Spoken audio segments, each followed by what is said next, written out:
세상에 떠도는 기묘한 괴담들. 첫 번째 이야기, 강원도 치악산 뚜아리굴에서 기관사들의 실화괴담. 철도에 얽힌 귀신 이야기는 나타난 귀신이 아니라 주로 귀신이 되는 이야기다. 기관사들도 모처럼 모여 앉아 한잔 들이키다 보면 귀신 되는 이야기를 서로 전해주면서 몸서리친다. 물론 그러다 보면 눈덩이 굴러가듯 부풀려진 얘기도 있겠지만 우리가 직접 경험하는 일들이기 때문에 전혀 얼토당토 않은 얘기는 오히려 삭제되는 효과가 있다. 진실만 남아 입에서 입으로 전해지는 것이다. 치악산 뚜아리굴 얘기는 듣기만 해도 오싹하다. 기관사들도 그 얘기를 들으며 제발 나에게 그 귀신이 붙지 않기를 기도하는 심정으로 야간 열차를 탄다. 기관차 전조등이 조금 흐리거나 문제가 생기면 덜컥 겁부터 나고 휴대용 전등의 전지가 부족한지 미리 철저히 점검하는 이유는 사실 치악산 뚜아리굴 귀신 이야기 때문이다. 기관사들이 정신차려 앞을 보는 이유는 지시시향 이행 차원이 아니라 사실은 혹시 나에게 나타날지 모르는 철길 귀신 때문이다. 야간 열차를 타면 멀리서 신문지만 날아가도 저건 뭐야? 하고 동그래진 눈으로 앞을 본다. 귀신일 수 있기 때문이다. 남에게 붙었던 귀신도 내게 덮어 씌워지는 수가 있다. 치악산 뚜아리굴 귀신은 24시간 교대제가 만들어낸 귀신이다. 중앙선 치악산 뚜아리굴은 원주에서 신림으로 가는 철길에 있다. 산을 넘는 경사를 완만하게 하기 위해 열차가 산마루를 한 바퀴 빙글 돌아서 넘도록 철길을 놓은 나사형 터널이다. 터널에 진입할 때부터 터널 밖으로 나올 때까지 계속 왼쪽으로 돌다가 나온다. 터널을 빠져나오면서 갑자기 우당탕탕 하는 소리를 듣게 되는데 터널 출구 쪽에 계곡을 가로지르는 철교가 놓여있기 때문이다. 가뜩이나 마음을 졸이며 산속을 돌던 기관사는 그 소리에 덜컹 겁을 먹는다. 매번 지나는 곳이지만 갈 때마다 새롭기 때문에 여전히 다시 또 놀란다. 이런 중요한 시설에는 반드시 경비를 붙이게 돼 있고 그것을 청원경찰이 맡아서 했다. 지금은 청원경찰의 대부분이 직원으로 신분이 바뀌었지만 당시에는 경찰도 아니고 직원도 아닌 애매한 신분이었다. 하는 일은 터널을 지키는 일. 그들도 철도인 대부분의 근무처럼 24시간 교대제였다.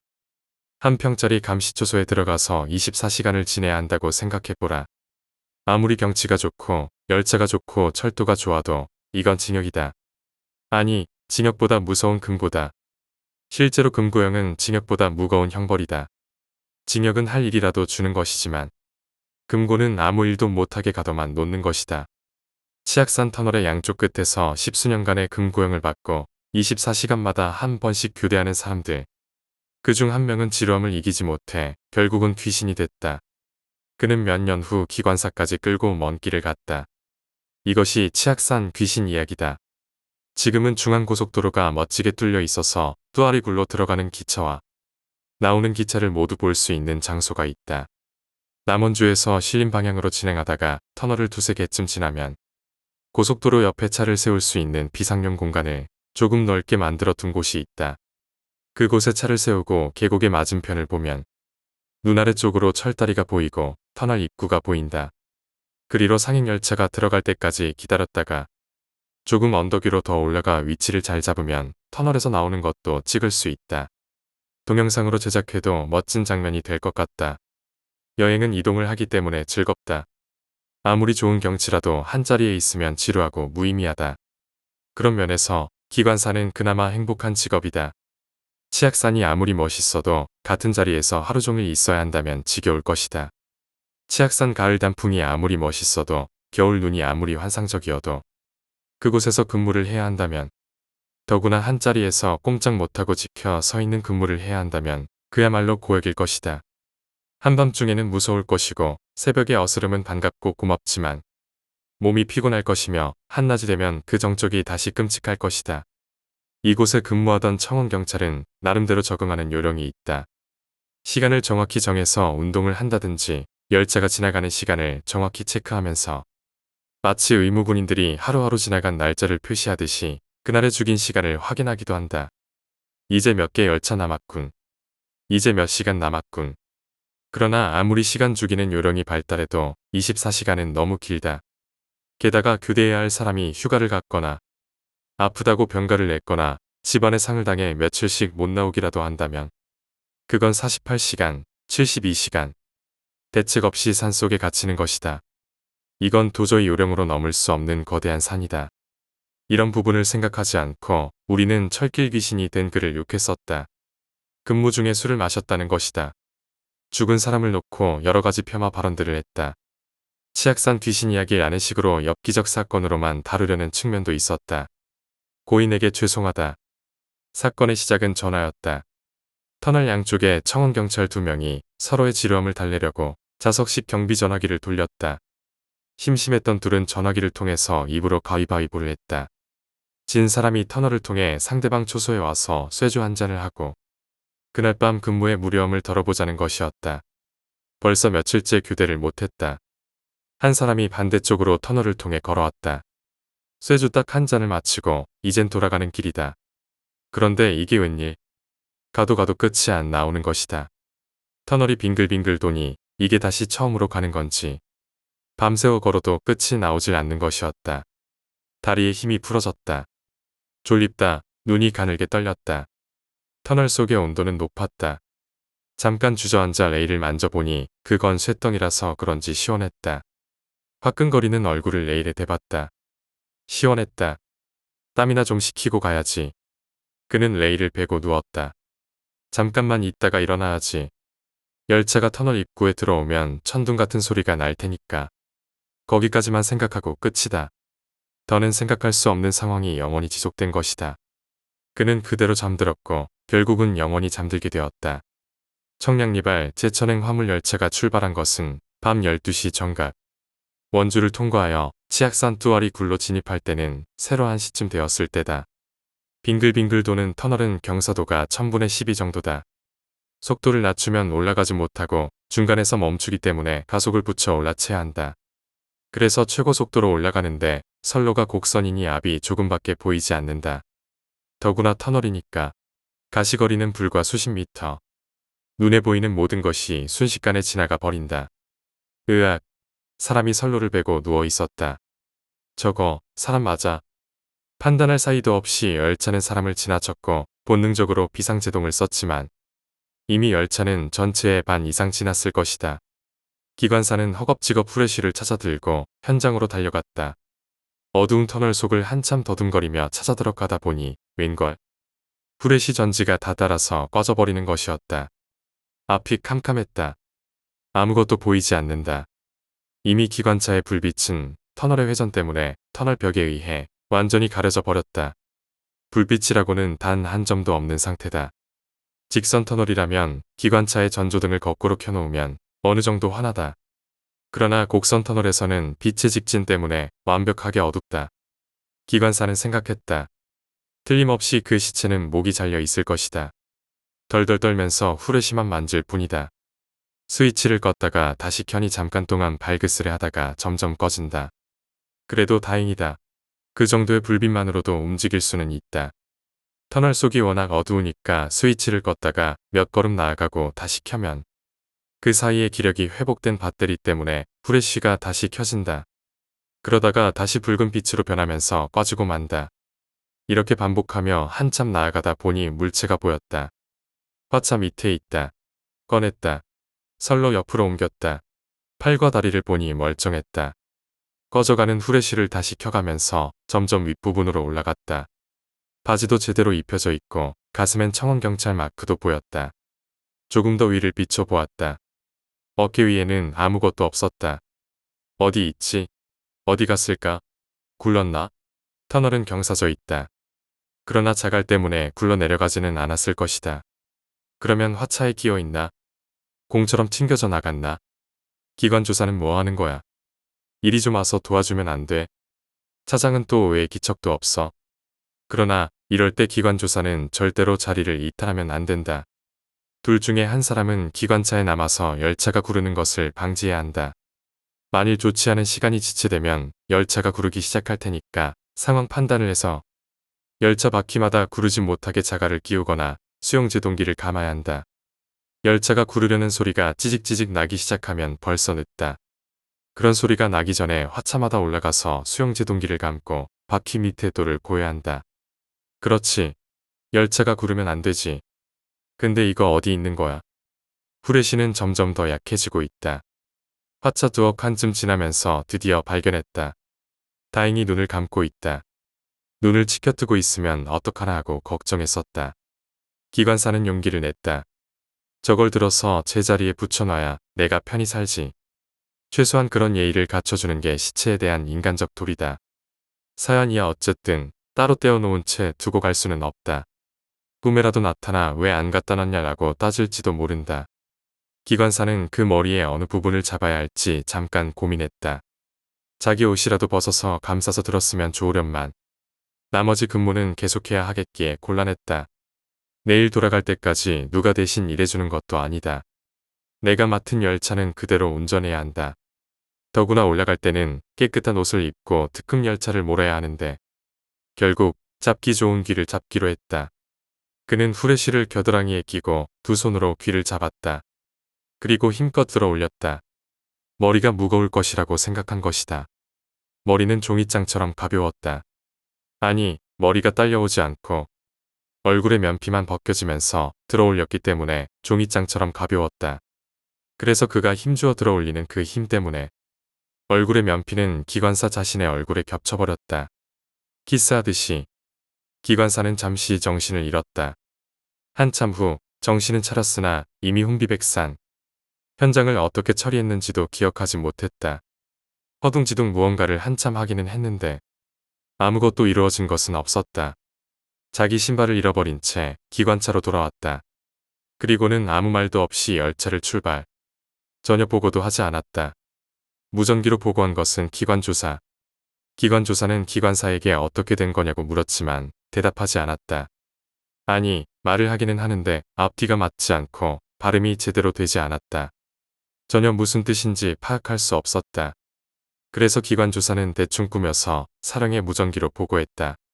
그 기관사는 그 뒤로 말을 하지 않았다. 그리고 기관차에 올라가지 못했다. 다리에 힘이 없어서 못 올라가겠다고 했다. 그때 어떤 일이 있었느냐고 물으면 여전히 또 횡설수설 엉뚱한 말을 늘어놓을 뿐. 상황을 종합할 수 없는 내용이었다. 그는 열차를 운전하지 못하고 기관차의 모래통에 모래를 말려 넣는 일을 하면서 시름시름 앓기 시작했다. 꼭 1년 후 바로 그 날이 되었다. 그는 왠지 얼굴이 밝아지고 건강해져 보였다. 사무실에 나타나 이 사람, 저 사람과 이야기도 나눴다. 동료들은 그의 상처를 건드릴까봐 재미있는 이야기만 했다. 밝아진 그의 얼굴이 다행이라고 생각했다. 그날 밤 그는 어디론가 떠나기 시작했다. 무작정 철길을 걸었다. 밤 12시쯤 그는 열차가 출발하듯이 청량리역을 출발했고 걸어서 철길을 걸어 치악산 방향으로 무조건 걸었다. 걷다가 지칠 무렵 그는 기분 좋게 철길 옆에 주저앉았다. 얼굴엔 이상한 땀으로 범벅이 되었다. 바람 한 점이 없다. 덥다. 그는 레일에 얼굴을 대어보았다. 시원했다. 시원하다. 잠깐만 누워봐야지. 하늘에 별이 많았다. 평생 한 번도 못 보던 별이 초롱초롱 보였다. 기관사들은 별을 거의 보지 못한다. 밤에는 헤드라이트로 선로를 비춰보아야 하고 눈이 빠지게 선로에 무엇이 있는지 살펴야 하기 때문이다. 잠시라도 쉬는 시간이면 눈을 감고 쉬어야 한다. 하늘을 올려다 볼 틈이 없었다. 별이 있었구나. 그리고는 끝이었다. 그는 잠들었고 깨어나지 못했다. 워낙 약해졌던 몸으로 너무 멀리 걸어왔기 때문에 그리고 혼신의 힘을 다해 걸었기 때문에 더 이상 기력을 차릴 수가 없었다. 그렇게 그는 갔다. 사고 후 꼭 1년 같은 날 밤이었다. 이야기를 요약하자면 철도 기관사들 사이에서 전해지는 이야기 중 하나는 치악산 뚜아리굴에서 발생한 사건에 관한 것이다. 치악산 뚜아리굴은 원주에서 신림으로 가는 철길에 위치한 나사형 터널로 터널을 지키던 청원경찰 중 한 명이 긴 근무 시간을 견디지 못하고 귀신이 되어 기관사까지 사망에 이르게 한 사건이다. 이 청원경찰은 근무 중 술을 마시고 결국 터널 안에서 잠들어 열차에 치여 사망했다. 사고 후 1년이 지난 같은 날 다른 기관사가 이 청원경찰의 영혼에 이끌려 비슷한 경로를 걷다가 사망하는 비극이 발생했다. 이러한 이야기는 기관사들 사이에서 귀신되는 이야기로 전해지며 그들이 야간 열차를 운전할 때 두려움과 경계심을 반영한다. 두 번째 이야기, 살모사 괴담. 필자가 어릴 때 동네에 별자가 하나 있었다. 어머니가 밥 먹으라고 부르기 전까진 시간 가는 줄도 모르고 삼삼오오 모여서 팽이치기와 따조치기에 여념이 없던 그런 시기였다. 놀러 나갈 때에는 어머니가 언제나 아무 말 없이 1,000원짜리 한 장을 손에 쥐어주셨는데 간식 사 먹을 돈도 아니고 장난감을 살 돈도 아니었다. 그 당시 동네에 한 고등학생쯤 되었던 놈이 있는데 그 놈이 오늘 말해보고자 하는 별자이다. 외형상으로는 10대가 아닌 20대 중반까지도 볼 수 있던 거구에 겨울만 아니라면 언제나 상의를 탈의하거나 얇은 나시티 같은 것만 걸치고 동네를 돌아다니며 어린 애들 팽이나 따조를 빼앗아 가거나 장난감을 사려는 돈을 빼앗아서 담배를 사 피우고 술도 사서 마시곤 했다. 처음에는 그저 껄렁한 동네 양아치에 불과하다고 생각했지만 한 사건을 계기로 동네에서도 건드려서는 안 되는 존재가 되었다. 자기 자식의 장난감과 돈을 빼앗가려는 그놈을 목격한 한 부모가 그 녀석을 불러서 심하게 나무랐는데 그놈은 그날 저녁에 자기 어머니와 함께 자기를 나무란 그 아이 집으로 찾아가서 물건을 때려 부수고 그 모자도 심하게 구타했다. 그 일은 그놈과 그놈 어머니가 구속이 되어야 할 만한 일이었지만 어찌된 일인지 오히려 피해자 가족이 이사를 가는 것으로 일이 마무리되었고 누구도 건드리는 일 없이 왕좌를 차지했다. 그 후 놈은 오히려 더 기고만장해 동네를 자기 구역이라면서 동네에서 노는 아이들에게서 자릿세 같은 거를 받았다. 그 돈이 1,000원이었다. 시간이 흐르고 필자가 고등학생이 되었을 무렵 그 별자는 더 이상 동네에서 아이들의 돈을 빼앗지 않았다. 대신 활동 영역을 사람들이 많이 다니는 시장가로 옮겼다. 가끔씩 시장가에 진풍경이 펼쳐진다. 활발한 시장터가 가끔 얼음물이라도 끼얹은 듯 조용해지고 길가의 사람들도 한쪽 길 구석으로 비켜선다. 하루에 한 번 정도씩 그런 일이 발생하는데 그 별자놈이 친히 자기 구역을 순찰하는 그때였다. 탱탱하게 붙여 입어진 반바지에 역시나 탈해한 상체는 번들번들 땀으로 미끈거렸는데 전에 없던 것이 생겨 있었다. 커다랗고 시뻘건 구렁이 한 마리가 별자의 몸뚱이를 휘감듯이 문신이 새겨져 있었다. 본인 스스로를 적살하고 붉은 뱀이라고 부르는 모양이지만 시장가 사람들은 살모사라는 별칭으로 부른다. 여느 매체에서 살모사가 자기 부모를 해하는 뱀이라는 이야기가 허구라고는 하지만 그 녀석은 실제로 부모를 해했다. 어린 시절 자기와 함께 이웃집에 쳐들어가 함께 폭행을 일삼았던 자신의 어머니를 말이다. 그 녀석은 어머니를 방에 감금해두고 장애연금을 받아먹는 살모사였다. 그놈은 시장가를 돌아다니며 배고프면 상인이 파는 물건도 마음대로 집어먹었다. 필요한 물건이 있으면 그저 손에 집어들고 가곤 했다. 다행히 말도 안 되게 터무니없이 집어가거나 내놓은 물건들을 뒤엎거나 하지는 않는지라 상인들은 그저 못 본 척 참으며 살아갔다. 살모사는 그렇게 살았다. 그러나 살모사도 어느 날 임자를 만났다. 시장터로 이사온 한 청년이 머리털을 노란색으로 염색해서 물들이고 있었는데 그게 살모사에게 마음에 들지 않았었던 모양이다. 해서 살모사는 시장가 화장실에서 그 청년을 늘심 패주었던 적이 있는데 그 청년이 무슨 파인지 조직에 몸담고 있었던 모양이다. 부슬비가 내리던 어느 날 시장가 중심부에 끌려 나온 살모사는 7명의 조직폭력배들에게 둘러싸여 온몸에 피칠갑을 할 정도로 두드려 맞았다. 놀라운 점은 보통 사람이라면 그런 상황이 되면 패배를 인정하거나 목숨을 구걸하거나 도망을 친다거나 할 터이지만 살모사는 그렇지 않았다. 오히려 벌어지는 자기 몸의 상처를 보면서 키실키실 웃어댔다. 그리고 잊을 수 없던 그 악의에 찬 살모사 악마의 목소리를 들었다. 얼굴들은 다 기억해뒀으니까 라고 했다. 친구들과 PC방을 갔다가 돌아오다 구경꾼 사이에 끼었던 나는 그 장면과 그 살모사의 말을 잊을 수가 없다. 한동안 살모사는 동네에서 사라졌다. 그리고 몇 년이나 돌아오지 않았다. 필자가 군대를 전역하고 돌아왔을 때 시장가에서 살인사건이 일어난 적이 있다는 소식을 전해 들었을 뿐이다.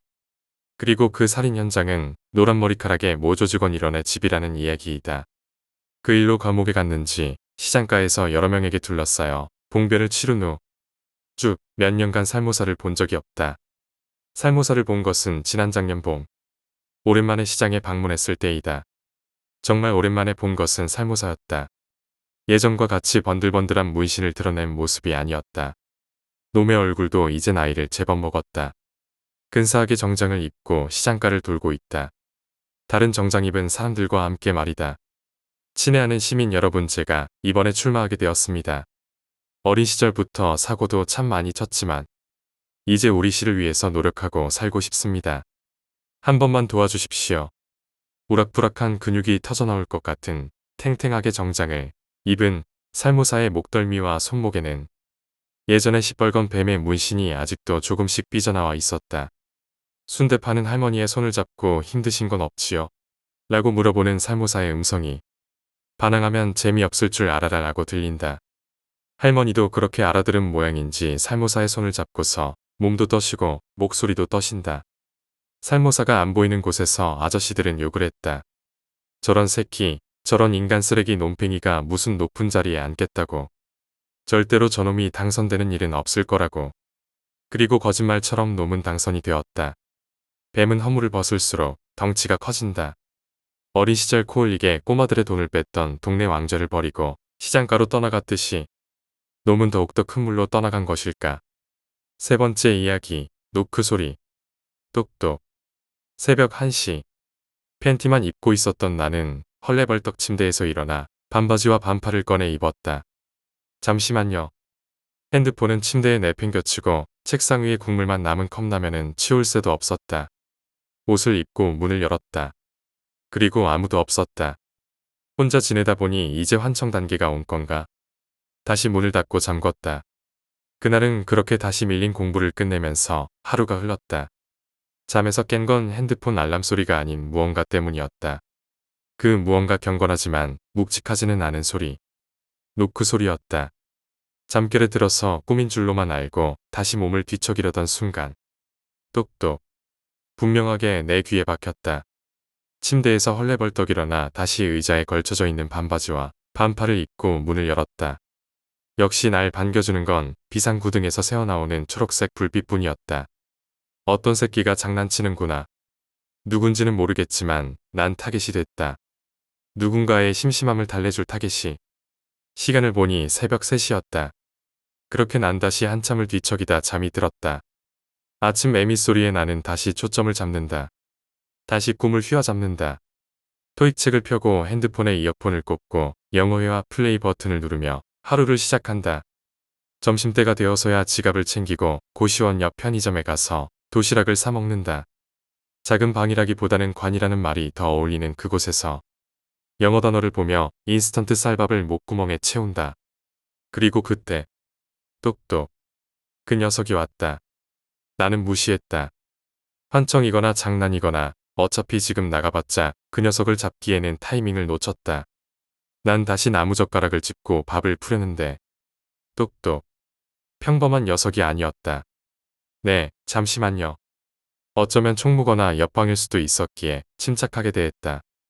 문을 열고 손님을 맞이하려는데 문 밖 복도에는 텅 비어 공허했다. 그리고 그때부터 나의 공부는 망가졌다. 난 옷을 입고 녀석이 다시 오기를 준비하고 있었다. 녀석을 잡을 그 순간을 대기하고 있었다. 녀석은 오지 않았다. 난 다시 어쩔 수 없이 펜을 잡았지만 옷을 벗지는 않았다. 저녁 7시가 되어서야 문 밖에서 소리가 났고 그 소리는 고시원 총무가 빗자루로 복도를 청소하는 것이었다. 난 다시 예민해졌다. 머릿속에선 녀석에게 어떤 말을 해야 할지부터 만일 싸우게 된다면 어떻게 대처해야 할지까지 온갖 시뮬레이션이 진행되고 있었다. 그리고 그 순간 똑똑. 잠깐의 여백도 없는 노크 소리가 연달에 3번 났다. 마침 옷을 다 입고 있었고 문까지의 거리는 그저 책상에서 팔만 뻗으면 닿는 거리이기에 주저없이 바로 문을 열었다. 문을 열자 고시원 여자 총무가 내게 등을 보인 채 바닥을 쓸고 있었다. 총무는 무슨 일이냐는 듯한 눈빛으로 날 쳐다봤다. 마치 아무 일도 없었던 것처럼. 노크하셨죠? 난 미간을 찌푸리고 물어보았다. 세게 나가야 했다. 여자한테 말도 몇 번 못 걸어본 나지만 그 순간만큼은 그래도 박력 있게 나가야 했다. 그리고 총무는 아니요, 안 했는데요. 라며 시치미를 뗐다. 차마 내가 예상하지 못한 답변이 왔기에 난 다시 평소의 나로 돌아와 말을 버벅거리며 죄송하다고 하며 목례와 함께 문을 닫았다. 문을 닫고 다시 의자에 앉는 순간 똑똑. 난 다시 문을 열었다. 아무리 소심한 나지만 그 순간만큼은 화가 났다. 공부를 하는 내내 누군가 쳐다보는 듯한 느낌 때문에 진도는 전혀 못 빼고 잠을 자는 순간에도 누가 나를 노리는 듯한 기분이 들어 제대로 자지도 못했기에 이번만큼은 제대로 본때를 보여주기로 했다. 총무가 바로 옆에 있었다. 네? 왜 그러세요? 마치 아무 일도 없었다는 듯이 대답했고 나를 만만하게 보는 그 모습에 더 화가 났다. 지금 노크하셨잖아요. 장난치세요? 그러자 총무의 얼굴이 굳었다. 총무의 파래진 얼굴과 잿빛 입술 사이로 한마디가 새어나왔다. 방 안에서 노크하던데요. 네 번째 이야기, 층간소음 괴담.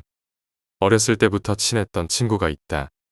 같은 지역에 살면서 초등학교도 같이 다녔던 친구인데 같은 아파트에 살지는 않았어도 아파트 놀이터에서 축구를 하며 같이 놀았었다.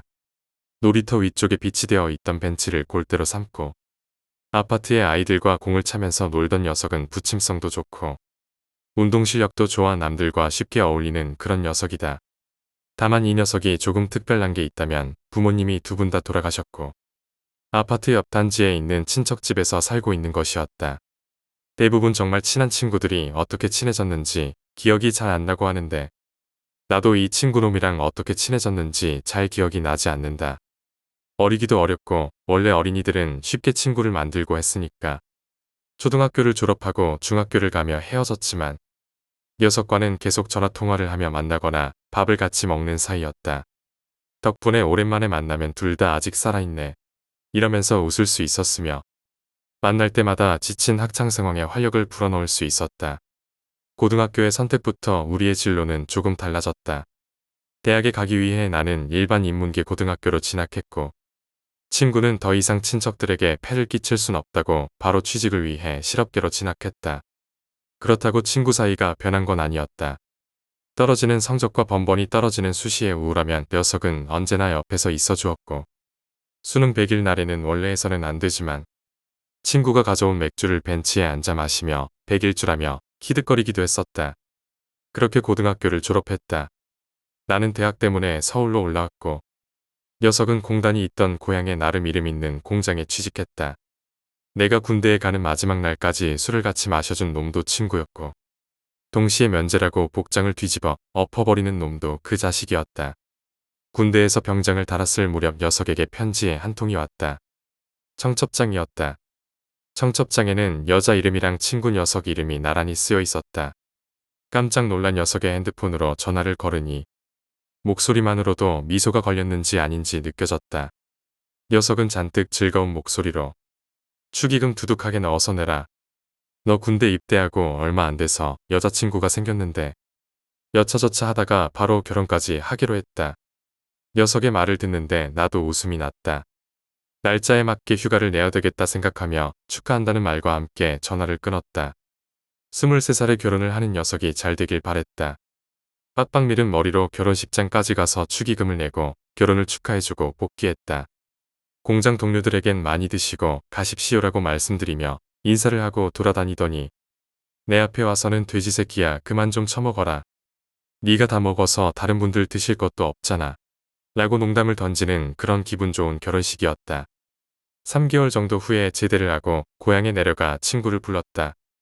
그리 길지 않은 시간이었는데 얼굴이 반쪽이 나서 휘적휘적 기어나온 친구의 모습이 보였다. 녀석의 그런 모습을 보고 키득대며 놀렸다.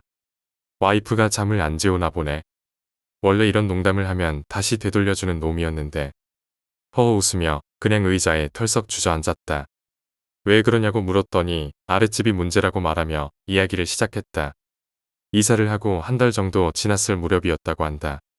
자기 방에 있는 컴퓨터 전원을 부팅시키고 윈도우 시작음이 자기가 듣기에도 약간 시끄럽게 났다고 한다. 그 순간 아랫집에서 시발 컴퓨터를 켜는 건지 비행기를 이륙시키는 건지 시끄러워서 못 살겠네. 라고 고함 지르는 소리가 들렸단다. 그 이후부터 자기가 무슨 소리만 내면 아랫집에서 고함 소리가 들려왔는데 화장실 변기 물을 내리면 저게 변기물 소리야 파도 소리야. TV를 켜면 집에 있는 TV 치워도 되겠다. 윗집 TV 소리가 저렇게 큰데 공짜로 듣고 살면 되겠네. 온갖 비아냥이 가득 섞인 고함 소리가 들려오더랍니다. 근데 또 끔찍한 건 아내가 옆에 있으면 이런 소리는 안 들리다가 자기 혼자만 있으면 아랫집 고함이 들리는데 매일 이런 일이 있으니 미쳐버릴 것 같아 참다 아랫집에 내려갔답니다. 잘 말하기 위해 떡을 사서 아랫집에 방문해 윗집 사람인데 많이 시끄럽게 해드려 죄송하다고 사과를 드렸고, 아랫집에서는 오히려 전에 집에는 아기들이 살아 시끄러웠는데 지금이 더 조용하죠라고 반응을 했답니다. 친구는 속으로 와 가식 전달하고 생각하며 부글부글 끓는 걸 겨우 참고 집에 올라와 집 비밀번호를 눌러 들어오는데 아랫집 소리가 또 들리더랍니다. 떡 같은 걸 주지 말고 좀 조용하게 살란 말야. 듣고 있던 나도 속이 참 불이 나서 내가 직접 가서 같이 자보고 또 그런 소리 들리면 내가 아랫집 가서 반 조져버린다. 이렇게 말하니 녀석은 화색이 되더니 재수 씨에게 전화를 걸더니 오라고 하더군요. 친구네 집에 가서 재수 씨랑 술을 마시고 손님 방에서 잠을 청했습니다. 잠을 자고 있는데 친구 녀석이 저를 흔들어 깨우더군요. 욕을 하며 잠에서 깬 다음 폰을 보니 새벽 4시가 조금 넘은 시간이었습니다. 방금 전에도 또 그랬어.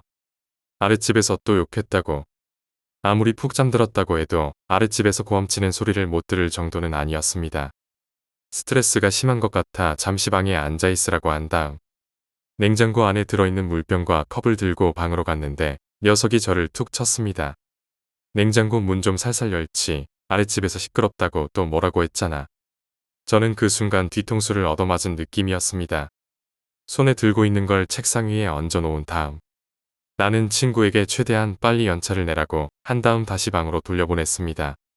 그리고 방에 혼자 있던 저는 왜 저 불쌍한 놈에게 이런 일이 있어났나 싶어 허탈하게 앉아있을 수밖에 없었습니다. 며칠 후 연차를 쓴 친구를 데리고 인터넷에서 찾은 곳으로 데려왔습니다. 친구는 그곳에서 제게 심한 욕을 했습니다. 뭐 이딴 데에 데려왔냐고. 그런 친구의 반응을 무시하고 저는 녀석을 끌고 안으로 들어갔습니다.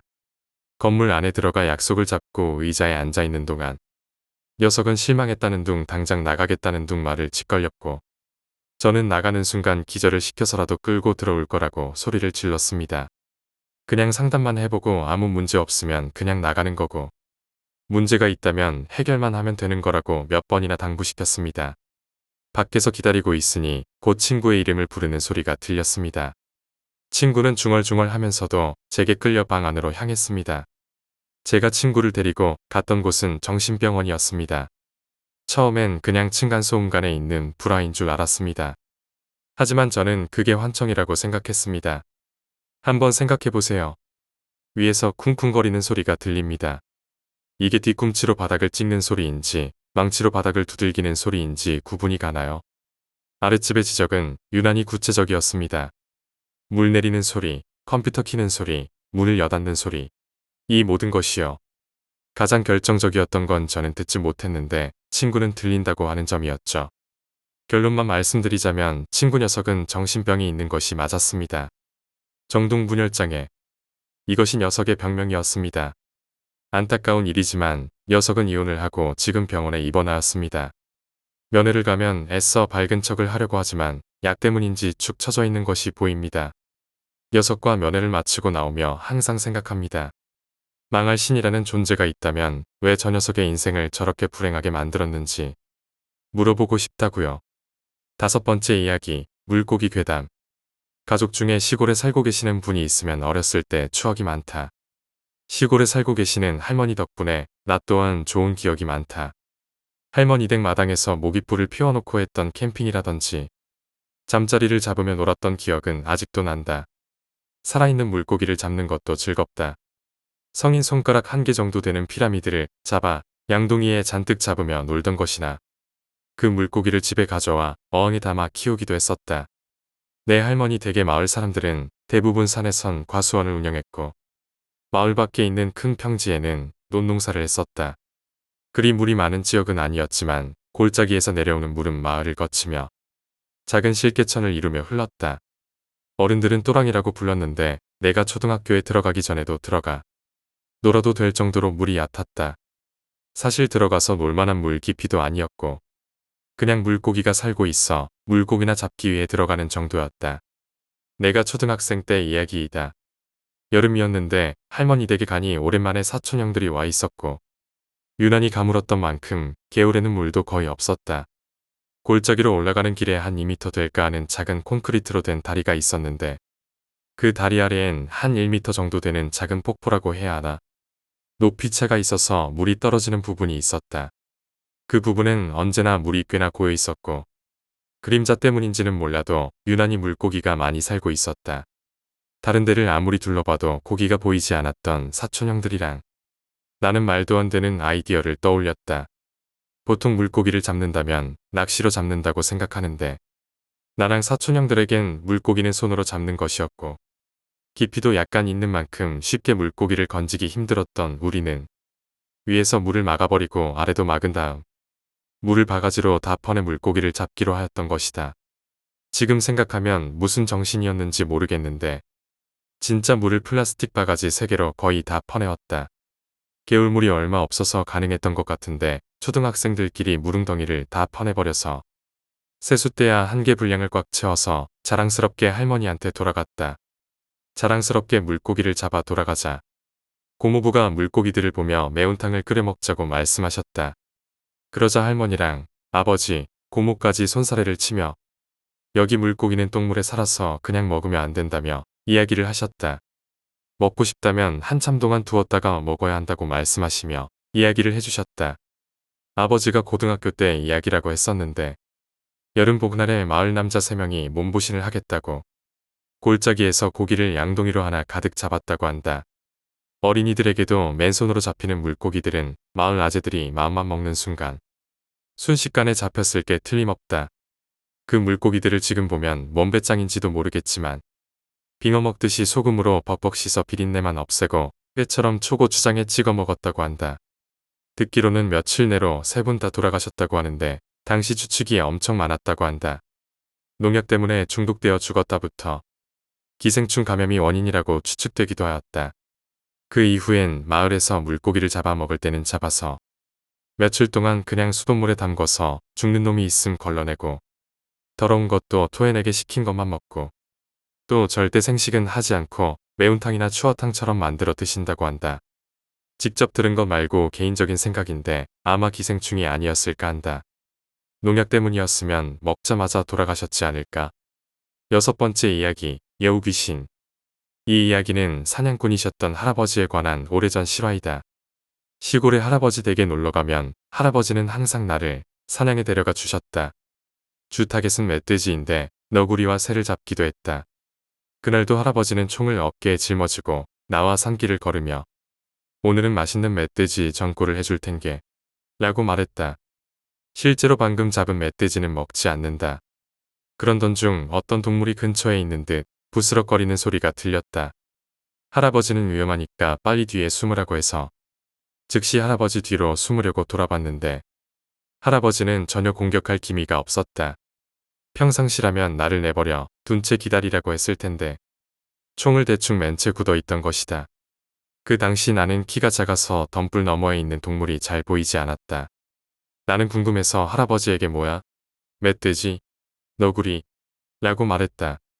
하지만 할아버지는 잠시 조용히 하라는 말과 함께 덤불 너머를 가만히 보고 있었다. 갑자기 덤불이 부스럭거리는 소리를 냈다. 그만둬라고 외치며 할아버지는 그 덤불을 향해 한 발 쏘았다. 그리고 나를 안고 다급히 도망쳤다. 나는 영문을 모른 채 오로지 무서워서 금방이라도 울 것 같았지만 할아버지가 쏜 것이 무엇인지 궁금해서 뒤를 돌아봤다. 저 멀리 털이 없는 빨간 원숭이 같은 동물이 이쪽을 향해 달려오고 있었다. 할아버지는 나를 안고 뛰면서도 필사적으로 총알을 장전하고 있었다. 장전이 끝나면 할아버지는 나를 안은 채 뒤돌아 발포했다. 바로 옆에서 발포되었기 때문에 나는 귀가 멍해져서 여러 가지 소리가 아득히 들렸다. 할아버지는 뛰면서 또 다시 장전을 했다. 나는 무서워서 이제 뒤돌아볼 수 없었다. 뒤에서는 그 동물의 울음소리 같은 것이 들렸고 할아버지는 작은 소리로 살려줘. 아이만이라도 라고 중얼거리고 있었다. 산을 다 내려와서도 할아버지는 멈추지 않았다. 나를 안고 계속 집까지 달렸다. 집에 도착하자마자 할아버지는 할머니에게 여우 귀신이다 라고 외쳤다. 할머니는 새파랗게 질린 얼굴로 부엌으로 뛰어가서 소금과 술을 가지고 와 나와 할아버지에게 뿌렸다. 그 후 그것에 관해 할아버지와 할머니는 아무것도 내게 말해주지 않았다. 머지않아 할아버지는 돌아가셨고 그때 할머니가 나에게 여우 귀신에 대해 들려주었다. 내가 본 것은 말하자면 산신이란다. 우리에겐 좋은 신은 아니지. 할아버지는 내 대신 죽은 거야.